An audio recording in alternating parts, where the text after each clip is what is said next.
This channel does not promote any violence, harmful, or illegal activities. All content provided by this channel is meant for an educational and information purpose only.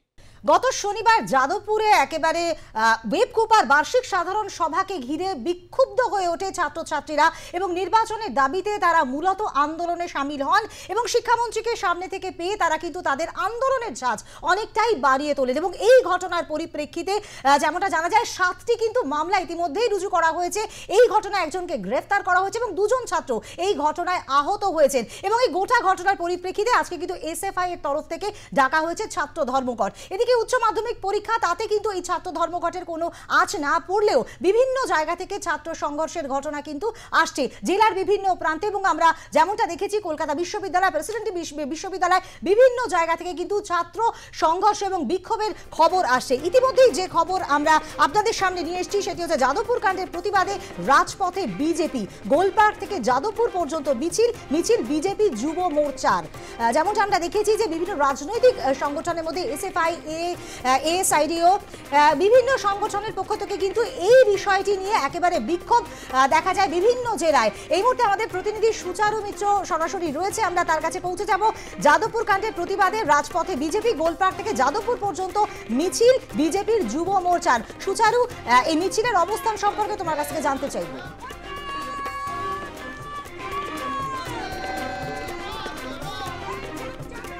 দেখো, যাদবপুরের ঘটনাকে নিয়ে SFI, বামপন্থী ছাত্র সংগঠন, student federation of India এবং সেই সঙ্গে আরও যে বামপন্থী ছাত্র সংগঠনগুলো রয়েছে এবং তৃণমূল কংগ্রেস, তাদের বিরুদ্ধে এই মিছিল, যেখানে যাদবপুর কাণ্ড বা যাদবপুর বিশ্ববিদ্যালয়কে সামনে রেখে একটা একেবারে উচ্ছৃঙ্খল পরিস্থিতি তৈরি হয় এবং শিক্ষামন্ত্রীও আক্রান্ত হন। এই সমস্ত ঘটনাকে কিন্তু সামনে রেখে এসএফআই এবং তৃণমূল দুই রাজনৈতিক পক্ষকেই দায়ী করছে ভারতীয় জনতা পার্টির যুব সংগঠন যুব মোর্চা এবং সেই যুব মোর্চার সভাপতি ইন্দ্রনীল খাঁ, তার নেতৃত্বে আজকে গোলপার্ক থেকে এই মিছিল।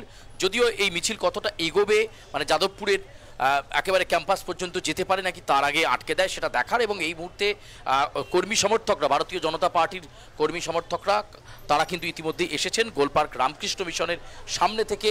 এই মিছিলের শুরু আমরা দেখতে পাচ্ছি যে এখানে এই মুহূর্তে নেতৃত্ব উপস্থিত রয়েছেন, কর্মীরা উপস্থিত রয়েছেন, তারা মিছিলটাকে আগে সাজিয়ে গুছিয়ে নিচ্ছেন। পুলিশ যতবার এসেছে পুলিশ বলার চেষ্টা করছে মিছিল শুরু করবার জন্য, কিন্তু কতটা পর্যন্ত মিছিলকে যেতে দেওয়া হবে সেটা কিন্তু একটা বড় প্রশ্ন। যাদবপুর থানার অনেকটা আগেই এই মিছিল আটকে দেওয়া হতে পারে এমন সম্ভাবনা বা এমন পরিস্থিতি কিন্তু এখানে রয়েছে। আমরা দেখতে পাচ্ছি যে ভারতীয় জনতা পার্টির যুব মোর্চার সদস্যরা তারা ঐক্যবদ্ধ হয়েছেন। এসএফআই এর বিরুদ্ধে অভিযোগ করে, বর্বরতার অভিযোগ করে তারা কিন্তু এখানে এসেছেন।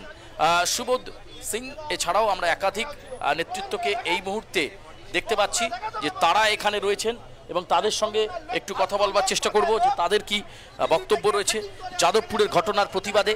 আচ্ছা, একেবারে একদম সরাসরি আপনার কাছে প্রশ্ন, এসএফআই, তৃণমূল, তারা তাদের বিরুদ্ধে আপনারা অভিযোগ করছেন উত্তাল হয়ে গেছে যাদবপুর বিশ্ববিদ্যালয়, শিক্ষক শিক্ষিকা, অধ্যাপক অধ্যাপিকাদের শিক্ষার মান দেওয়ার পরিবেশ নেই, হঠাৎ করে বিজেপি এই ইস্যুটাকে নিল কেন?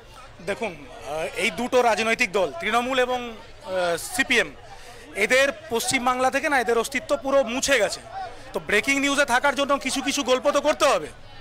এবার এরা নিজেদের মধ্যে ইন্ডিপেন্ডেন্ট জোট মারামারি করেছে, সেটা নিয়ে একটা শিক্ষাঙ্গন যেখানে ছাত্রছাত্রীরা শিক্ষা নিতে আসে সেটাকে নোংরা করার চেষ্টা করছে তৃণমূল এবং সিপিএম, এরা দুজন মিলে। যুব মোর্চার পক্ষ থেকে আমরা একটা পিসফুল র্যালি বের করছি যাতে এই ধরনের কোনো রকম ঝগড়া অশান্তি কোনো শিক্ষাঙ্গন যে কোনো ইউনিভার্সিটিতে যাতে না হয় আগামী দিনে। আর যেটা চলছে গত 3 দিন দিয়ে আমরা যা দেখছি ঢপের চপ, এই তৃণমূল আর সিপিএমের একটা জোট বেঁধে ঝামেলা করা, সেটা আমরা কোনো দিন চাইনি, আগামী দিনেও আমরা চাইবো না। যাদবপুরের মতো বিশ্ববিদ্যালয় যেখান থেকে মানে আগামীর কারিগর তৈরি হয়, যেখান থেকে মানে কৃতিরা বেরোয়, সেই বিশ্ববিদ্যালয়ে বারবার উত্তাল পরিস্থিতি এবং বারবার স্টুডেন্টদের বিরুদ্ধে অভিযোগ, বিভিন্ন ছাত্র সংগঠনের বিরুদ্ধে অভিযোগ, বিশেষ করে অতি বাম ছাত্র সংগঠন, আপনারা প্রতিবাদে নামছেন। পুলিশ কি আপনাদেরকে যাদবপুর বিশ্ববিদ্যালয় পর্যন্ত যেতে দেবে বলে ভাবছেন নাকি? না, পুলিশ তো যেতে দেবে না, পুলিশ তো দাসত্বগিরি করছে এই সরকারের। তবে আমাদের একটা কথা আছে, সেদিনকে মোহাম্মদ সেলিম সাহেব বলেছেন যে যাদবপুর ইউনিভার্সিটির ভেতর নাকি এবিপি এবং আরএসএস এর লোকেরা আছে, ওনাকে প্রমাণ করাক উনি প্রমাণ করুক যে ওখানে কেউ আছে কি না এবিপি বা আরএসএস এর। এগুলো সব মিথ্যে রটনা, নিজেদের মধ্যে এই সমস্ত করা। আমরা দেখতে পাচ্ছি সেই মিছিলের শুরুর পথেই কিন্তু আমরা রয়েছি, একেবারে খানিকক্ষণের মধ্যেই এই মিছিল শুরু হবে এবং আমাদের কাছে যে ইন্টিমেশনস বা পুলিশ সূত্রে আমরা যেটা জানতে পাচ্ছি, ঢাকুরিয়া ব্রিজের আগেই এই মিছিলকে আটকে দেওয়া হতে পারে। কলকাতা পুলিশের সিনিয়র পুলিশ অফিসিয়ালস তারা উপস্থিত রয়েছেন এবং তারা বারে বারে চেষ্টা করছেন কত আগে এটাকে আটকে দেওয়া যায়। বিজেপি যুব মোর্চার একটাই বক্তব্য, তারা কোনো অশান্তি করতে আসেননি, শান্তিপূর্ণ প্রতিবাদ মিছিল তারা করতে এসেছেন। যাদবপুরের যে ঘটনা ঘটেছে সেই ঘটনা নক্কারজনক এবং শিক্ষাঙ্গনের পরিবেশ, সেই পরিবেশ নষ্ট হয়েছে এবং সরাসরি এসএফআই এবং টিএমসির বিরুদ্ধেই কিন্তু অভিযোগ তুলছে এখানে ভারতীয় জনতা পার্টির যারা কর্মী সমর্থকরা রয়েছেন। আর মিনিট খানেকের মধ্যেই মিছিল গোরপাক রামকৃষ্ণ মিশনের সামনে থেকে শুরু হয়ে যাবে। এই খবরের দিকে অবশ্যই আমাদের নজর থাকবে। আপাতত ধন্যবাদ তোমাকে সুচারু।